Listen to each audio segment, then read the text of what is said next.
राज्याच्या विविध भागात मान्सूनपूर्व पावसाने जोरदार हजेरी लावली आहे. मुंबईसह उपनगर आणि कोकणात अतिमुसळधार पावसाचा अंदाज हवामान विभागाने वर्तवला आहे. बुधवार, गुरुवार आणि शुक्रवारी कोकण, मध्य महाराष्ट्रात मुसळधार ते अतिमुसळधार पावसाचा अंदाज हवामान खात्याने वर्तवला आहे.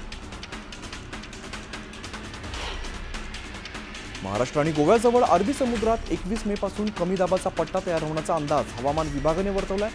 24 मे पर्यंत तो अधिक तीव्र होऊन उत्तरेकडे सरकू शकतोय. राज्याच्या किनाऱ्याला थेट धोका नसला तरी याचा परिणाम म्हणून समुद्र खवळलेला राहण्याची शक्यता आहे. मुंबईसह राज्यभरात ठिकठिकाणी पावसाचा धुमाकूळ पाहायला मिळतोय. कुर्ला, घाटकोपर, विक्रोळी, भांडूप, मुलुंड या भागामध्ये जोरदार पाऊस झालेला आहे. शहरातील सकल भागामध्ये पाणी साचल्यामुळे नागरिकांची तारांबळ उडाली, तर वाहतुकीचा वेग सुद्धा मंदावला आहे.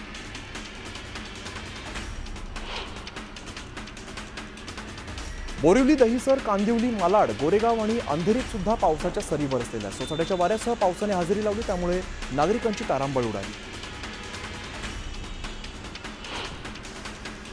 पुण्यात पावसाचा जोर पाहायला मिळतोय. मुसळधार पावसामुळे पुण्यातील रस्ते पाण्याखाली गेले. रस्त्यात ठिकठिकाणी पाणी साचलंय, तर शहरातील अनेक झाडं कोसळली.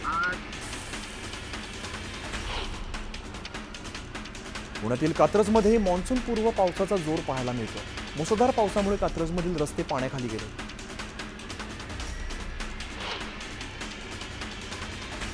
पुणे सातारा महामार्गावर भोर तालुक्याच्या हद्दीमध्ये केळवडे रस्त्यावरती येणारं पाणी वाहून जाण्यासाठी योग्य व्यवस्था नसल्यामुळे महामार्गाची अक्षरशः नदी झाल्याचं पाहायला मिळत आहे. त्यामुळे वाहनधारकांना मोठी कसरत करावी लागते. बदलापुरात झालेल्या पावसामुळे रेल्वे रुळाखाली भुयारी मार्गात मोठ्या प्रमाणात पाणी साचलं, त्यामुळे पूर्वेकडून पश्चिमेला जाण्याचा मार्ग बंद झाला. हा मार्ग बंद झाल्यामुळे बदलापूरकरांना मोठा वळसा घालून सावरकर उड्डाण पुलावरून ये जा करावी लागते. नवी मुंबईत मुसळधार पाऊस बरसलाय. विजांच्या कडकडाटासह पनवेल, कळंबोली, खारघर, बेलापूर, नेरूळ आणि वाशी भागात मुसळधार पाऊस झाला. मुंबईतल्या परळ भागातही पावसाच्या सरी बरसल्यात. अचानक आलेल्या पावसामुळे नागरिकांची तारांबळ उडाली आहे, तर कामावरून घरी परतणाऱ्यांना पावसाचा फटका बसला.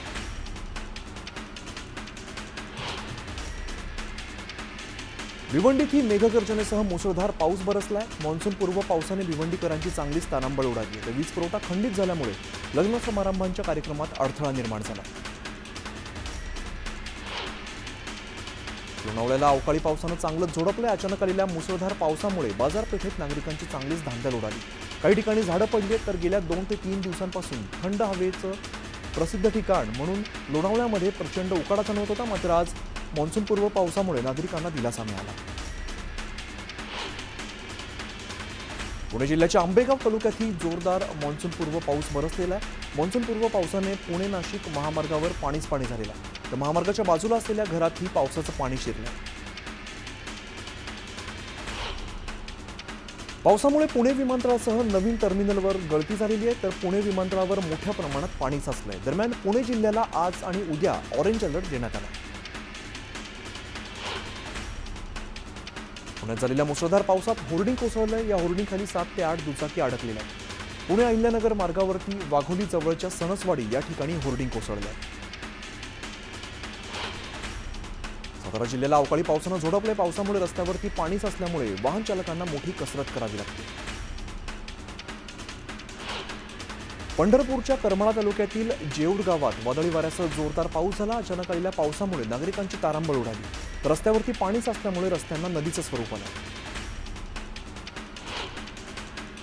वर्ध्यालाही जोरदार पावसानं झोडपलंय. वर्धा शहरासह सेलू, सेवाग्राम, बोरगाव, पिपरी आणि वायगाव परिसरात पाऊस झालाय. वादळी वाऱ्यामुळे काही ठिकाणी घरांवरील पत्रे उडाले, तर वीज पुरवठाही खंडित झाला. रत्नागिरी जिल्ह्यातील दापोली, मंडणगड तालुक्यामध्ये जोरदार पावसाने हजेरी लावली. वादळी वारा आणि विजांच्या कडकडाटासह पावसाने हजेरी लावल्यामुळे नागरिकांची तारांबळ उडाली. हापूस आंब्याचा हंगाम अंतिम टप्प्यामध्ये असताना पाऊस कोसळल्यामुळे बागायतदारांना याचा मोठा फटका बसण्याची शक्यता आहे. दापोली शहरातील आंबेडकर चौकात पावसाचं पाणी साचल्यामुळे नागरिक हैराण झालेत. पहिल्याच पावसामध्ये गटर तुंबल्यामुळे नगरपंचायतीच्या कारभाराची पोलखोल झाली. सांगली जिल्ह्यातही जोरदार पावसाने हजेरी लावली. विजांच्या कडकडाटासह 2 तास झालेल्या पावसामुळे भाजीपाल्याला मोठा फटका बसला. त्यामुळे शेतकऱ्यांच्या चिंतेत याची वाढ झाली. मावळमध्ये तिरंगा रॅली सुरू असताना जोरदार पाऊस बरसला. भाजपाच्या वतीने ही तिरंगा रॅली काढण्यात आली होती. दरम्यान भर पावसात ही तिरंगा रॅली पार पडली. जालना जिल्ह्यात वादळी वाऱ्यासह अवकाळी पावसाने जोरदार हजेरी लावली. यावेळेला मंगल कार्यालयातील मंडप उडाल्यामुळे वरड्यांची धावपळ झाली.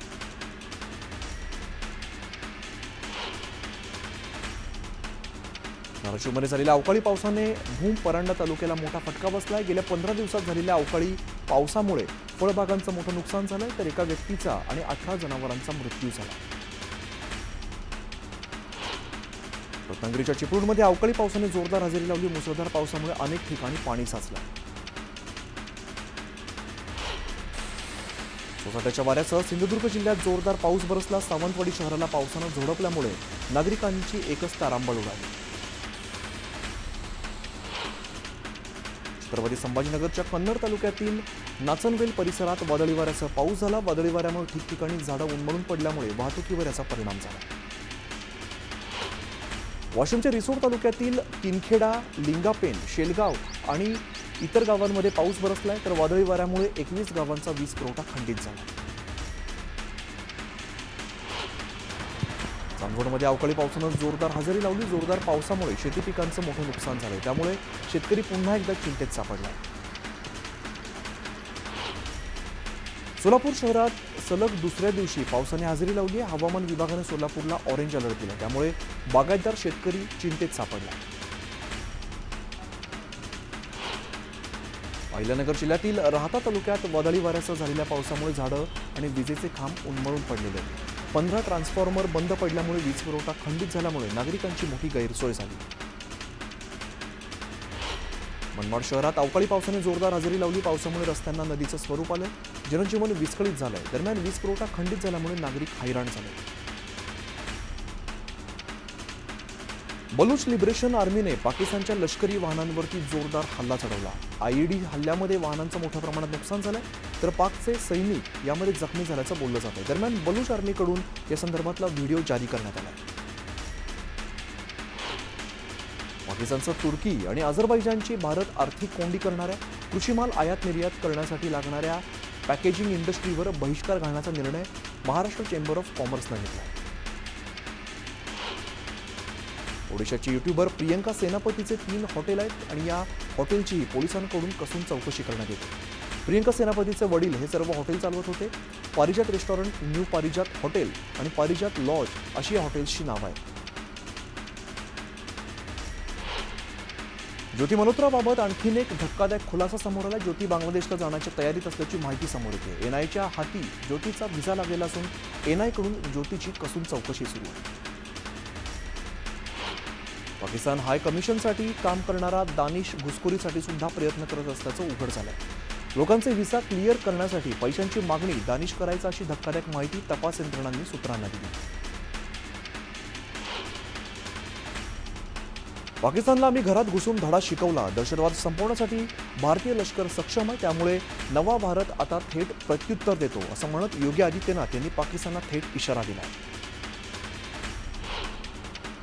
अहिल्यानगरच्या श्रीरामपूरमध्ये भव्य तिरंगा यात्रा काढण्यात आली. यावेळेला महिलांसह नागरिकांनी या यात्रेमध्ये मोठ्या संख्येने सहभाग घेतला.